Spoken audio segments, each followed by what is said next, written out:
Hello and welcome to Foreign Policy Focus. This is episode 101 and I am the show's host, Kyle. For those of you who didn't catch the 100th episode, I highly recommend you go back and check it out. I did an interview with Scott Horn. It ran a little bit longer than the typical episode, but I definitely think it was worth it. We talked about his new book, Fool's Errand. That, just like the interview, I highly recommend. He does an awesome job of going over the whole Afghanistan war before it and even what's to come, and explaining all of the reasons why the U.S. war was stupid and didn't work and we should have done everything differently. And that book will be an invaluable resource into understanding what's going on in Afghanistan, years in the future, and why things are the way they are, and probably why things are the way they are in America when we look at all the debt and imperialism and all the problems that'll cause. So check that out. You can find this episode and every episode of the Foreign Policy Focus podcast in three main places. One is libertarianinstitute.org. It's on the homepage under Scott's podcast. You can also check out foreignpolicyfocus.libsyn.com or the Facebook page Kyle's Files. And if you go to that page, like and share it. It can also be found on iTunes. Rating and subscribe if you find the show there. Thanks everybody for doing everything you are, sharing the show and everything. It's really, really awesome to have my podcast have made it past 100 episodes, and that, it's a growing audience and can now be found in more places, and people are telling me they like the show. It's all encouraging. It's all because you're sharing the show. So thanks everybody, and I think I got a pretty good show today. Probably going to talk about quite a few news stories in today's show since Monday's show was an interview, but the main thing I want to focus on is the Catalan independence vote that occurred over the weekend. I've been talking about this in the weeks leading up to the independence vote, kind of highlighting it, what the Spanish government was doing, how it started off with some pretty harsh denouncements of the vote, the Spanish Supreme Court saying the vote was illegal. In the weeks leading up to it, the Spanish government was definitely doing some lighter police abuse, arresting mayors, seizing ballot boxes, trying to close polling stations, stuff like that. Stuff where, I'm sure people were being inconvenienced and their time was wasted and their property was stolen. But it didn't sound like people were getting beaten. Fast forward to Sunday, we have this giant movement by the Catalan people in Catalonia. I think in total, 42% of people turned out and voted, or at least 42% of people had their votes counted. A large number of a number of ballots. I'm not sure what number, and I guess nobody really does because the ballots were seized by Spanish police, and then we had other polling stations closed, making it impossible for people to vote. They were saying that, the vote turnout would have been higher had these two factors not, been played out the way they did. We have almost 1,000 people being injured in the police crackdown. I think the latest I saw was 920 something, but that number does seem to be growing. And essentially what you had is the police trying to either close the polling stations or to force their way in, and you had peaceful protesters. I will say I am yet to see any video showing any real retaliation by any civilians. At most, they were trying to defend themselves, putting their hands up. I mean, I saw one video while this guy is, standing there with his hands up, but trying to get himself in between him and a police officer who's beating an old woman, like with, gray hair and a hunchback with a baton. And in those cases, you'll have some people saying, oh, well, the guy was running at the police officer, all this. But it's pretty clear that in every single instance, the police officers were 100% the aggressors and were trying to keep people from going to the ballot box and casting a vote. Now, it doesn't make any sense as to why you have, worked so hard to stop people from voting. In no way could that be considered a crime. You could say that the results of the election are, bogus or whatever, but just simply going to vote doesn't make any sense. In fact, it seems like it would have been a better move on the part of the Spanish police to let everybody vote and then just take the ballot boxes after. I would say that would be a good way to delegitimize the election, but it really looked like they were trying to just scare them away. These were Spanish riot police going up against unarmed protesters. Like I said, old ladies, you see here, pregnant women, younger people. Of course you have these bigger guys who did try to make an effort, it seemed, to protect their fellow civilians. But by and large, you have police in full riot gear. I mean, these people look like RoboCop walking around out there, and they're swinging batons, and they all have riot shields and all this stuff to protect them, and just beating and wailing on these innocent voters. And so, like I said, from their part, I just don't understand why do it. But it does seem like at least part of it had to be fear tactics. I had trouble getting the number exactly on how many police officers were actually in Catalonia. I've seen that there's 16,000 that are, I guess, able to go in.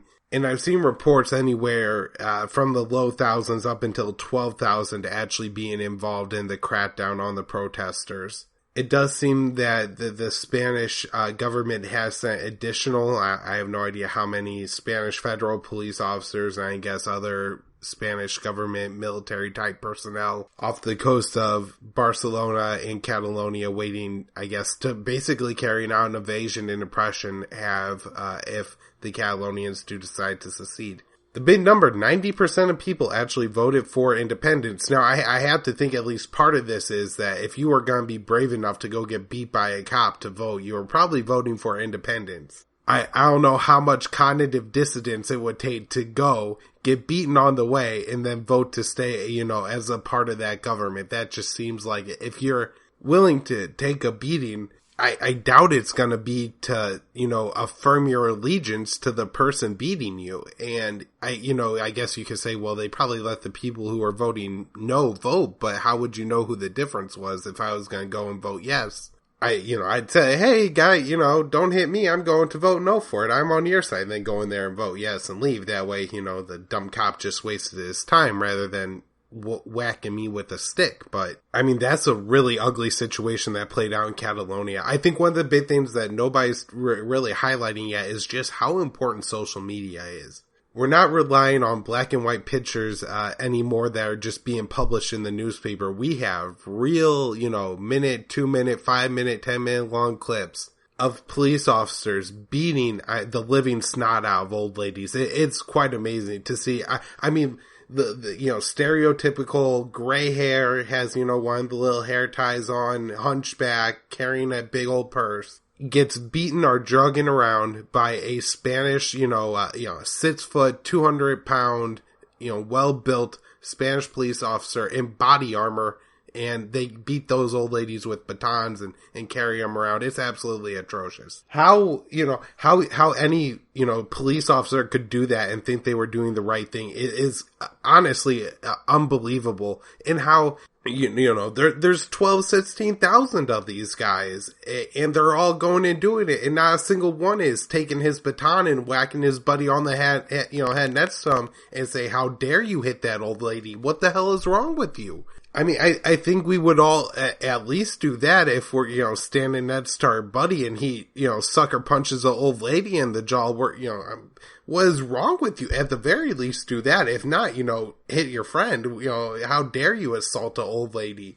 But, this is one of those things that I guess is, one of the reasons why I have the political beliefs I do. And that is just, there's this blind allegiance to authority that seems almost every civilian in any country, no matter how desperate or terrible, seems to adopt. In Nazi Germany, people were drafted and conscripted and they went to fight for Hitler. And, same thing in Russia. People went to fight for Stalin. Mao had an army, Pol Pot had an army, the United States invading forces in the world today, which I, don't want to say that right now the United States is as bad as Nazi Germany, but we're obviously an imperialist force and we're doing very bad things to people who don't need it done to them. And, everybody just signs up, everybody goes along with it. It's just that blind allegiance to authority. And I guess, maybe the people listening to this podcast have a little bit of immunity to it, but not many people seem to. It seems most people, if you're a cop and you're told to shoot that guy or to whack that guy, you're just going to do it because that's, what you were told to do.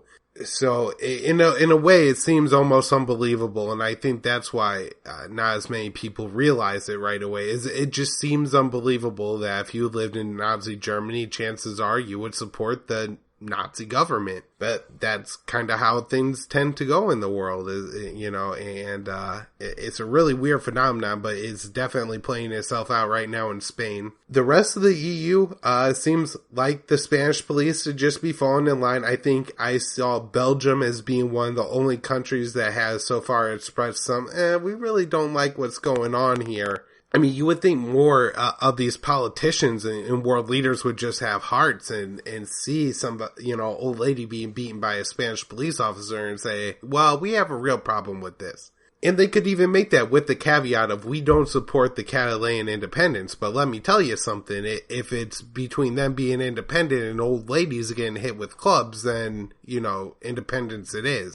Force the Spanish government to back down, by God, why not put some pressure on them to stop acting terribly? But we're seeing absolutely none of that. We're getting absolutely none of that. And everybody's just kind of going along with it. The Catalans are reaching out and they're saying, hey, does anybody want to mediate this separation? So, like a victim of domestic violence, that, the Spanish government doesn't send their police in to, probably kill the president and beat the parliament and beat all the protesters. But it looks like everybody's kind of backing out because I guess nobody wants to be seen as taking the side of anybody but an EU member state. And it's depressing, I guess, in a way. However, the Catalans, they're coming out, they're protesting, they're saying, we're not going to take this laying down. Look at us. We are peaceful and good people. And we had this vote and we voted to be free of Spain, and just look how they treated us. And that's exactly why, we need help from the international community and, demanding Spain to back off. And so hopefully somebody will stand up and listen. I don't know if it will help them if it's maybe the Iranians or the Russians who say, well, here's an opportunity, that might be counterproductive, because then they'll say, oh, this is Russian grand conspiracy against the West. Look, they're trying to undermine the EU and NATO and all of this. But maybe some of the smaller EU states may, have similar struggles or similar feelings and have some sympathies, or maybe some African countries or South American countries that may not hold the unfortunate negative reputation that Russia seems to hold right now on the international stage. The Spanish are saying that they will do everything possible, and after seeing what that meant during the actual independence voting, it's a very scary statement to prevent Catalonia from getting independence. So it's a concerning situation because it seems like a position where the Spanish are unlikely to back down. They didn't back down.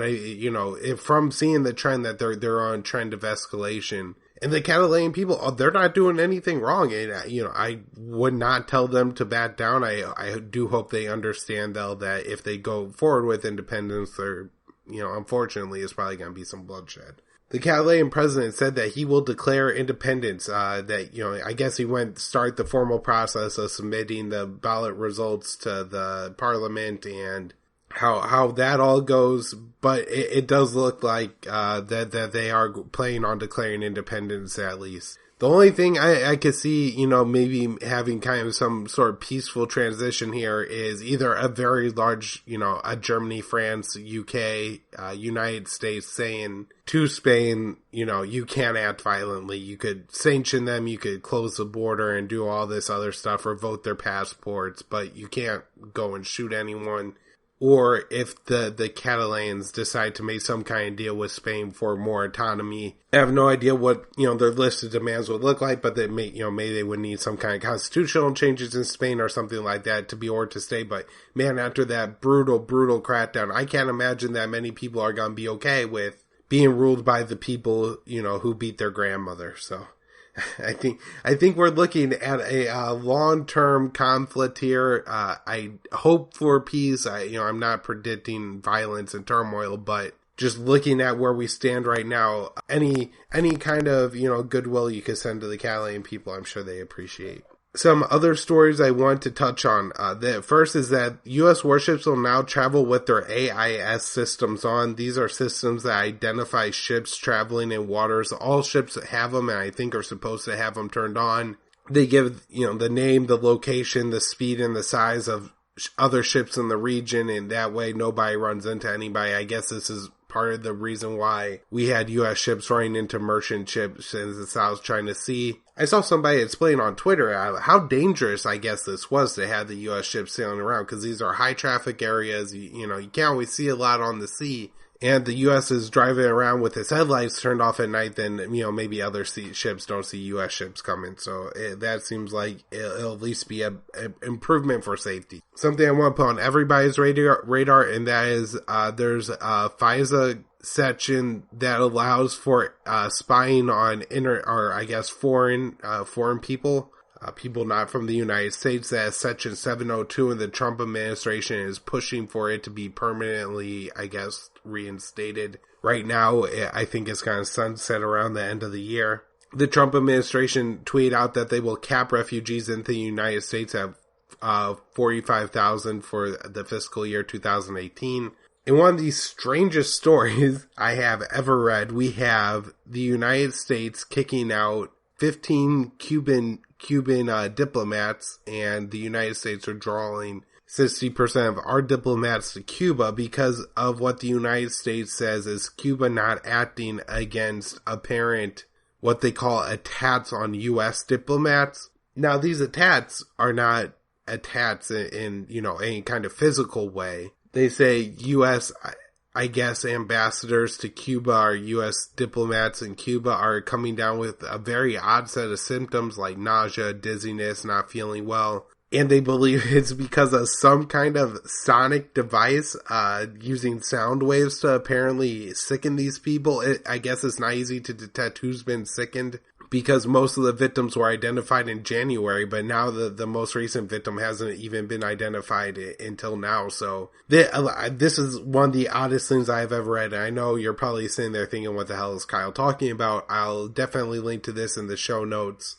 but it doesn't make any sense. It looks like a blatant made up excuse in order to kick Cuban diplomats and set back U.S.-Cuban relations by the Trump administration.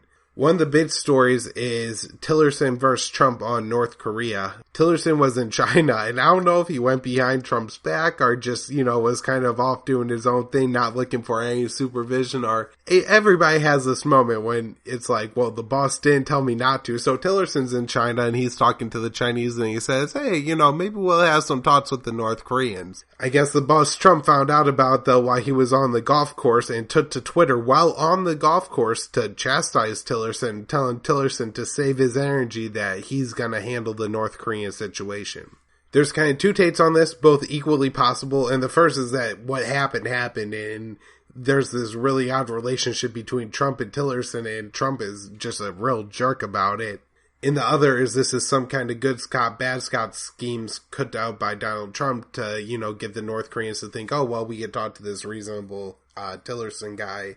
I have no idea which one it is, or, if it's a third thing entirely, but it does seem like quite the odd foreign policy moment. At the UN, we had the United States voting against a resolution that would have, condemned death penalty, countries who have the death penalty for homosexuality. Publication that did a very good job on this. And this is one of the things that I think makes a news source good, is when they are willing, the Intercept is a left-wing publication, but in this article they went back to say, hey, the United States voted against these things even under Obama. This isn't, a result of Trump being a racist bigot, but is a result of, America's love of the death penalty. I think the Intercept did miss, though, that this probably has a little bit to do with Saudi Arabia. The United States has and continues to protect Saudi Arabia pretty much in all instances at the UN, including when they're slaughtering Yemeni children, and we'll give them diplomatic cover. So I'm not really surprised the United States voted against this, but they did. And just wanted to say, it's not every day that you read a really, great article, and that was a pretty good one. So, like I said, link to it in the show notes page. Mattis tells the Senate Armed Services Committee that the United States should stay in the nuclear deal. Interesting contrast with Trump. It seems kind of like the thing, I forget, in the Iraq war years under Bush, it was Admiral Fallon who really said, we're not going to war against Iran. It seems if nothing else, at least having the generals in the administration keeps us further away from war with Iran. I read or I listened to an interview between Scott Horton and then the, I believe, editor of The Guardian talking about how the CIA isn't helping Trump get out of the Iran nuclear deal. Like when the CIA made up evidence that Saddam Hussein had weapons of mass destruction. So that's a good thing to see that, the CIA isn't going along this time. I believe at the same committee hearing, McCain was tough on Mattis for Afghanistan, not being more transparent about the U.S. plan. I don't know why, to Senator McCain, I don't know why it matters. The United States isn't going to win the war in Afghanistan. They're certainly not going to win it in McCain's lifetime. So, I'm not sure why he's so concerned about this. He's already straddled his children and grandchildren with billions of dollars and trillions of dollars of debt from all these wars, and, has killed so many. And at this point, what are you complaining about? But it's an interesting split and conflict. We also have Mattis in that committee hearing me saying that 3,000 U.S. soldiers in Afghanistan will be on combat roles. Right now, the United States has a whole bunch of soldiers around the world, and I think one of the way they downplay the kind of boots on the ground or, that thing is by saying they're in advise and assist roles. I don't know if there's any real difference between being advised and assist or being in combat in some, places in Syria, Iraq, or Afghanistan right now, but I guess it means that the United States will be kind of carrying out missions without Northern Alliance soldiers. In Afghanistan, we have a U.S. missile malfunctioning and killing several civilians in Afghanistan, and we have Senator Corker saying that the United States is going to be in Afghanistan for the next decade. In Iraq, we continue to have fallout from the Kurdish freedom referendum that was, I think, 92% people voted in favor of. We have the Iraqi government calling for new elections for a new parliament and president on 11/1. I'm not sure what the impacts of that will be on the Kurds forming a new state or not, and, kind of why they're doing this, but it does, but I'm sure it will change things, and so we may have a little bit of a limbo moment for the Iraqi Kurds and their independence move to see what happens in this second round of voting. We have an American soldier killed and another injured in Iraq when I guess their vehicle was traveling and hit some sort of explosive. We have Iranians moving artillery and tanks to the border with Iraq. This is, the border with Iraqi Kurdistan, apparently at the blessing of the Iraqi government for them to do so. We have Tillerson issuing an official statement for the United States on the Kurds, saying that the United States does not support or recognize the Kurdish referendum. And we have a Turkish soldier being killed and 3 PKK militants being killed in northern Iraq. Just that story is a good reminder of the kind of ongoing situation in Iraq and how we have a large number of Turkish soldiers kind of running around in northern Iraq fighting against the PKK, which is a group of Turkish Kurds that are kind of linked with the Syrian Kurds that the U.S. is backing.